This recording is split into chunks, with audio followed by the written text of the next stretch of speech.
Hey everybody, this is Pat in the Cardboard Dungeon, and I am taking a look at the new TIE Fighter pilots from the Imperial Assault Cruiser huge ship expansion that was recently released. So I'm not talking about the Gazanti class cruiser quite yet, but I am going to talk about the TIE Fighters that come in this box. So you get a pair of alternately colored TIE Fighters. These are blue as opposed to the standard TIE Fighter gray. And you get 4 new unique pilots as well as additional copies of all of the non-unique pilots in case you want more Academy pilot cards to fill your X-Wing boxes. Okay, so let's jump right into this. We have the top ace out of this box, Scourge, with a pilot skill of 7 and a cost of 17 points. He can take an elite talent. When attacking a defender that has 1 or more damage cards, roll 1 additional attack die. This is an amazing ability, especially for a TIE Fighter. Its biggest weakness, of course, outside of the fact that it only takes 3 hits to be destroyed, is its low attack value of 2. So Scourge is kind of used as a cleanup guy. You can kind of hang back with him, wait until a key enemy ship has at least 1 damage card on it, and then he can swoop in, rolling 3 attack dice, pretending to be a TIE interceptor. Very cool. Like this guy a lot.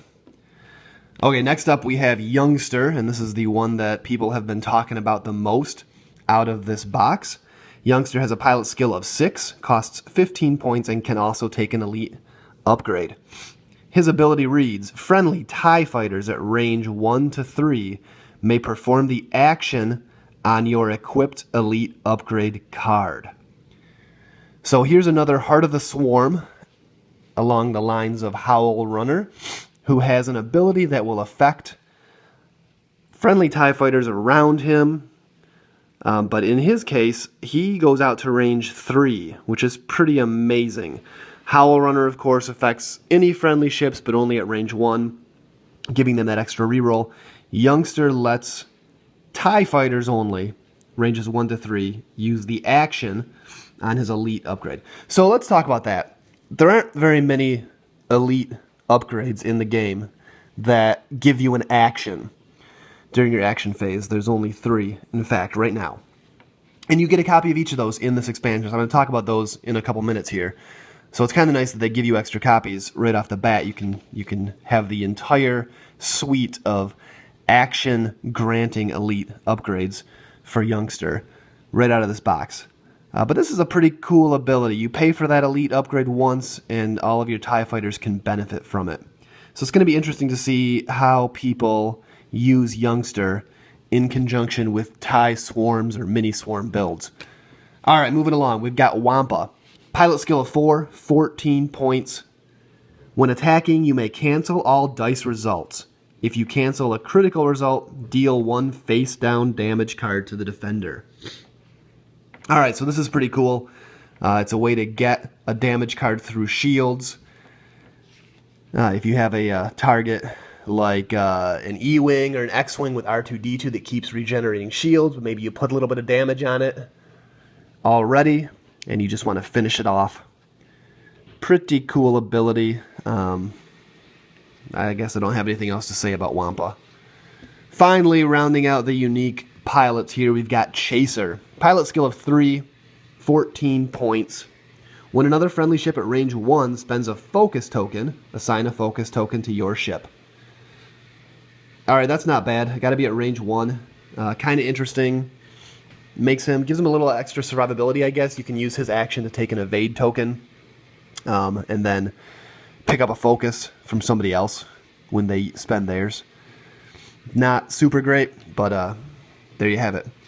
And finally, you get 2 copies each of the 3 non-unique TIE Fighter pilots. Black Squadron pilot with a pilot skill of 4 and, of course, 14-point cost, and he can take an elite upgrade. Obsidian Squadron pilot, pilot skill of 3 and 13 points.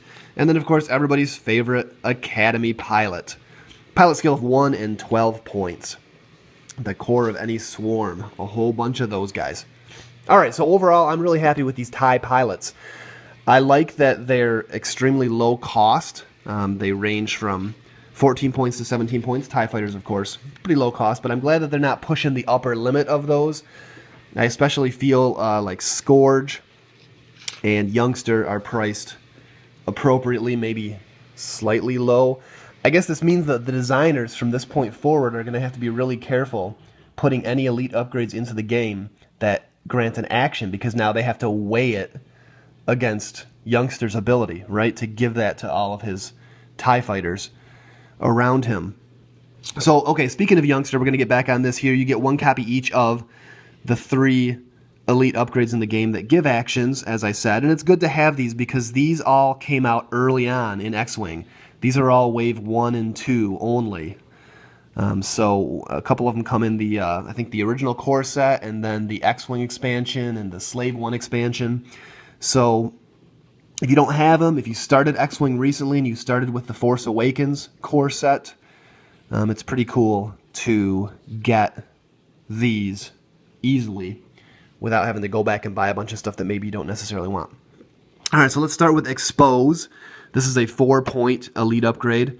Its action is, until the end of the round, increase your primary weapon value by 1 and decrease your agility by 1.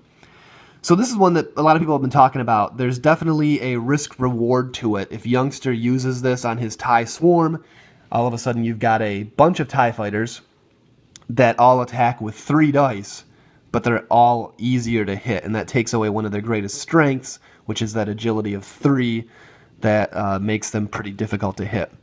But if you want a really powerful first strike or big attack, or you've got a prime target you need to take down, putting Expose on Youngster might be the way to go. It'll be interesting to play around with it at least, but still pretty cool. Turns a TIE Swarm into a pretty big threat if they can survive in order to actually make those attacks, of course. Okay, next up we have Marksmanship, 3 points. Its action reads, when attacking this round, you may change one of your focus results to a critical result and all of your other focus results to hit results. So this is kind of like a souped-up, offensive-only focus action, right? You use Marksmanship, and you get to change one focus into a crit and then the rest into normal hits. Not super great. I don't know why you do this when you can just give all of your ships focus anyway, and then they have the option to use it defensively if they don't get the opportunity to use it during their attack phase. This is only attack phase. It doesn't actually give them a focus token, just works like focus. But I don't know, there might be some applications for this. I think a bunch of TIE fighters firing on a unshielded their target with no agility, like a Decimator or the Ghost that's coming up, all with the threat of being able to turn a focus into a critical and just pile on those face-up cards. It could be powerful. Okay, and finally we have Expert Handling. This is a 2-point elite upgrade. Action lets you perform a free barrel roll action. If you do not have the barrel roll action icon, receive a stress token, and then you can remove an enemy target lock from your ship. Okay, so this one I think isn't good for Youngster. TIE fighters can already barrel roll. You're using your action to do this anyway, and honestly, TIE fighters I don't think are really scared of or primary targets for target lock. How often do you see TIE fighters being target locked? It might happen. I mean, it lets you basically make a barrel roll and get rid of target lock if you have one on you already. It's a free barrel roll action, yes, but it does cost your action to use it, so it's not like you're giving all your TIE fighters a barrel roll in addition to their action. You're still taking the action. So, I don't know, maybe there's some application for this in conjunction with Youngster that I am not seeing. But, I don't know, Expert Handling has never really lit any worlds on fire, I don't think, as far as its usefulness. Primarily, it's you can put it on a ship that doesn't have a barrel roll to give it that action, and then give them stress to get out of sticky situations or whatever. That's pretty much where I've seen it be used. But anyways, I think, I mean, of these 3, I'm really curious to see Expose with a TIE Swarm and see if it can have an impact, turn a swarm of TIEs into a really big offensive threat once in a while. for that first attack, especially when all their guns are facing the same way and they're all focus firing on one target. I think it could be interesting. Okay, so that is the new TIE Fighter pilots with the Imperial Assault Cruiser Huge Ship review. If you like or dislike our videos, tell us why in the comments. I try to respond to every comment. I really appreciate your feedback. I love the conversations that happen here on this channel, and you guys are 99.9% great. Very few negative comments or trolling happening here, and I really appreciate it, you guys. I think this is a good community we're building here, and I want to keep this going. So please let me know what we're doing right, what we're doing wrong, what you'd like to see, and keep watching. I appreciate it, guys. We'll see you next time.